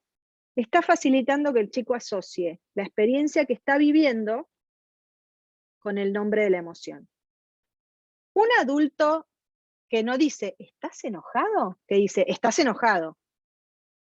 No está dando lugar a, tu experiencia emocional puede ser más compleja de lo que yo me imagino. Un adulto que dice, ¿estás enojado? ¿Estás frustrado? ¿Te molesta? ¿Qué te pasa?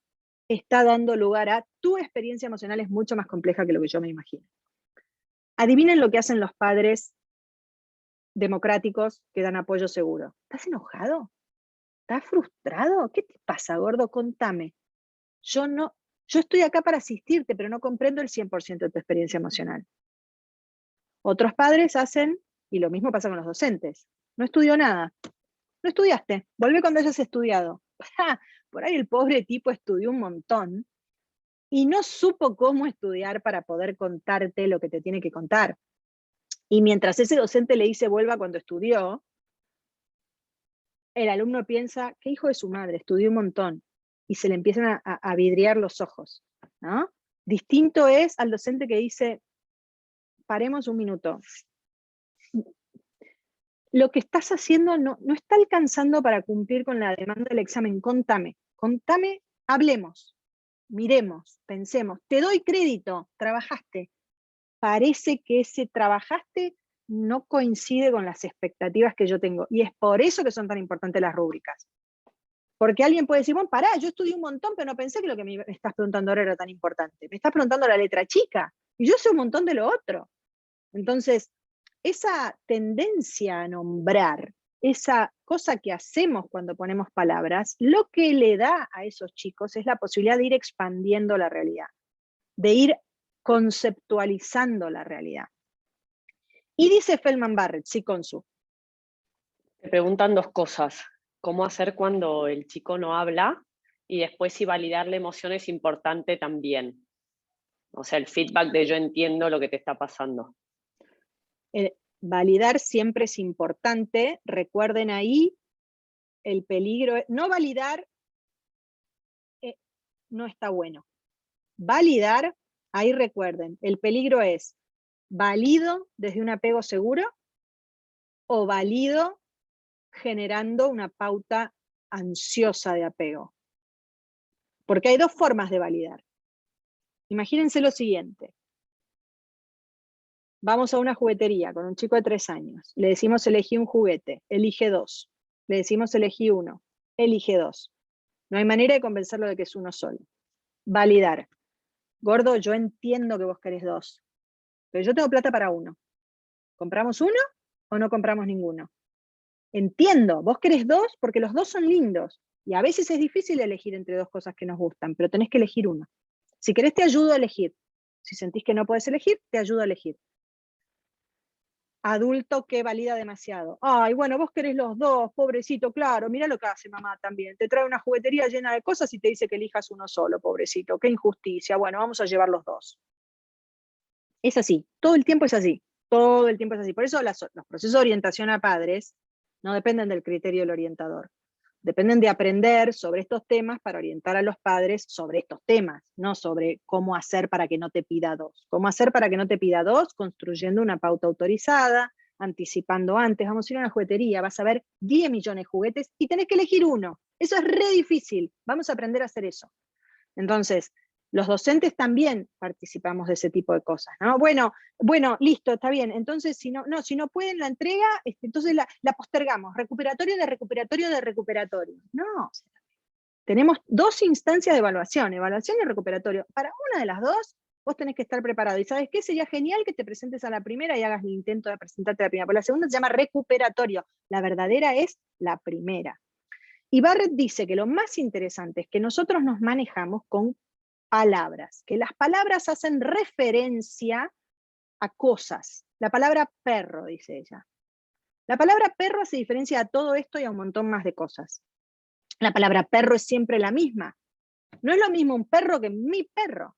Y no son lo mismo estos 5 perros. Sin embargo, todos son perros. Por eso ella dice, enojo no es siempre lo mismo.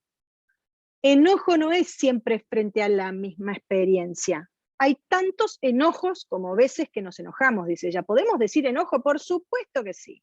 Acá hay 5 perros, no un perro, pero la palabra es la misma para todos. Entonces ella dice, aprendemos regularidades y probabilidades, y cuantas más palabras tengamos, mejor. Porque ella dice, las emociones son cientos de miles, no es cierto, hay 6 emociones básicas, y entonces, no. La misma experiencia para alguien puede producir enojo, para otro puede producir frustración, para otro puede producir sorpresa. No es la cosa, es la relación entre la persona y la cosa. Y entonces ella usa una palabra que a mí me encanta, y ya estamos terminando, que es la palabra granularidad. Ella dice, las experiencias emocionales son como, pensé que venía ahora la imagen, las experiencias emocionales son como los granos de arena en una playa. Todas las veces que nos enojamos son una experiencia de enojo, como granos de arena en una playa. Cada una de esas experiencias nos enseña algo más sobre la vida, las cosas y el enojo. Pero es posible que una experiencia represente diferentes emociones para 2 personas, la misma experiencia, y para eso también tenemos que estar preparados. Porque dice ella, las emociones no son reacciones, son uno de los ingredientes que el cerebro tiene para construir ese modelo interno de mundo. Y esto es lo más genial para mí de su teoría.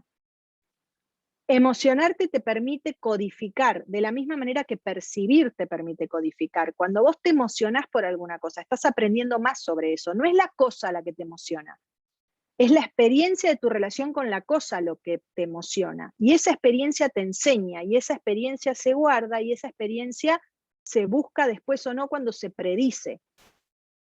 No voy a ir a tal lugar porque cuando fui me pareció un embole. No voy a gastar energía, presupuesto cerebral en ir de vuelta, ¿sí? Entonces ella dice, las personas tenemos conceptos, perros, pero tenemos combinaciones conceptuales. Perros agresivos, perros no agresivos. Yo digo Golden Retriever, entonces, perro no agresivo. Yo digo Doberman y no, para un poquito. Y ahí aparece que yo tengo un Doberman y me va bárbaro con mi Doberman. Las combinaciones conceptuales sumadas a las palabras nos permiten leer la realidad. Esa lectura que hacemos no es igual en todos los casos, puede variar. Entonces las personas usamos las palabras para entender lo que vivimos, y en términos de emoción, cuanta más palabra tenés para describir tus emociones, más preparado estás para que tus emociones se vivan mejor.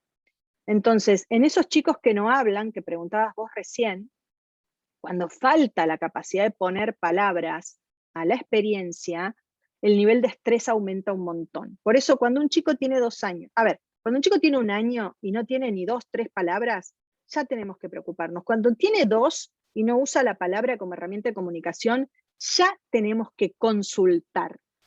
No podemos darle a un chico, si la gran mayoría de los chicos a los 2 años ya usa la palabra para expresarse, y a los 3 ya está usando la frase para expresarse, no podemos tener en el jardín a uno de 3 que todavía no habla, porque está mucho más en bolas, perdónenme la expresión, que el resto de sus compañeros. El jardín es una fuente de estrés permanente, las palabras nos permiten leer a los demás y leer lo que estamos viviendo. Ayer me contaba una de las chicas en supervisión, un chiquito con trastorno de lenguaje que se agarraba la cabeza porque no podía decirle lo que le quería decir. Entonces, el acceso a usar la palabra es fundamental. Entonces, ¿cuáles son las 7 cosas que tenemos que yo tengo en la cabeza representan todo lo que compartimos este rato? Para empezar, aprender es construir una versión propia del mundo. Y no podemos crear una versión propia del mundo sin tejer esa versión propia con los demás. Aprendemos por imitación, pero también es cierto que nuestro cerebro es un estadístico poderoso y que aunque no tenga la posibilidad de imitar, aprende un montón de cosas. La imitación, lo que pasa, nos hace muy fácil la vida social. Nuestra mente cartografía la realidad gracias a los conceptos, y los conceptos se expresan en palabras. Entonces, cuando usamos palabras, le estamos pudiendo contar a otros cómo cartografiamos la realidad. Esos conceptos nos permiten entender el entorno y enriquecer nuestra propia versión, ir poniendo clavitos en ese Google Maps. Y una de las herramientas que usamos para construir esa versión, ni la más importante, ni la única, ni la que más tenemos que prestar atención, son las emociones.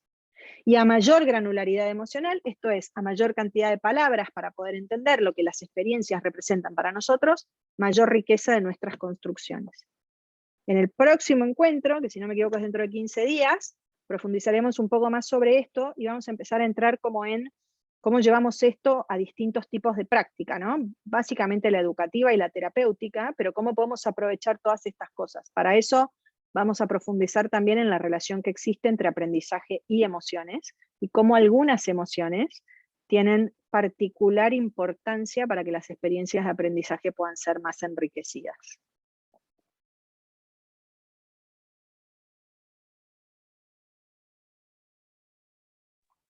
Te están agradeciendo un montón. El próximo encuentro es el sábado 5 de junio. Gracias a todos ustedes por estar ahí. Más allá de lo que nosotros disfrutamos estos encuentros, no tendrían mucho sentido si no hubiera otros locos que están para sumarse cuando los hacemos.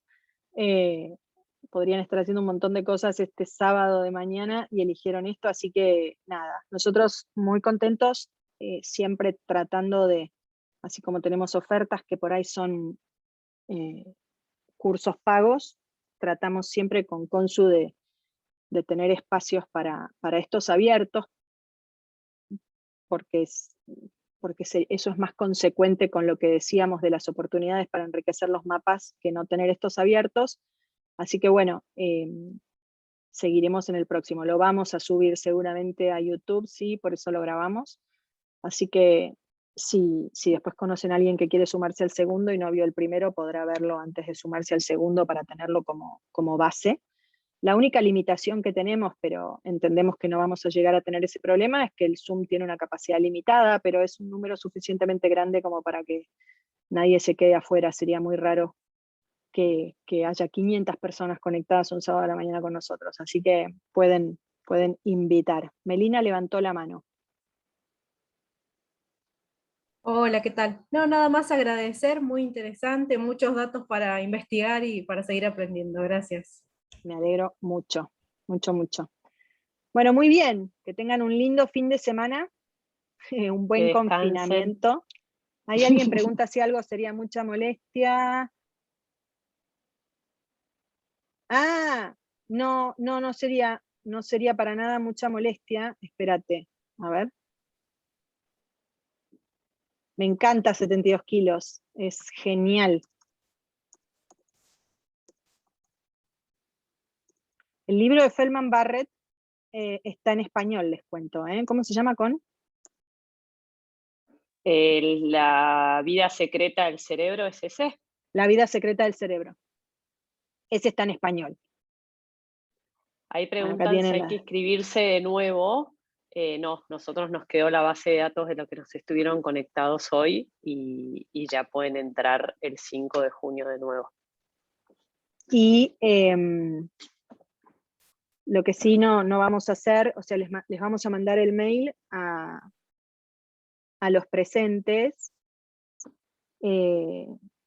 que tendríamos que hacer, bueno, aguárdenme un segundo, podríamos hacer captura de pantalla, pues no tenemos la asistencia de todos, pero le vamos a mandar el mail a los presentes, y bueno, y ustedes si quieren, si se suman y quieren invitar a alguien, se pueden sumar y invitar a alguien. Yo creo que debe haber alguna manera, bueno, ¿saben qué? Les pido antes de irse, pongan su nombre en el chat, esa va a ser la forma más fácil de identificar. Yo a medida que fui, pues ya hay un montón que se fueron, ¿sí? Yo a medida que vos ibas dando la charla, yo iba marcando quiénes estaban en asistencia, pero igual, bueno, buenísimo, Es si lo ponen en el chat perfecta, mejor. Consu es perfecta, yo se los digo. Vos pues me querés mucho. Bueno, buen fin de semana para todos. Un abrazo muy grande.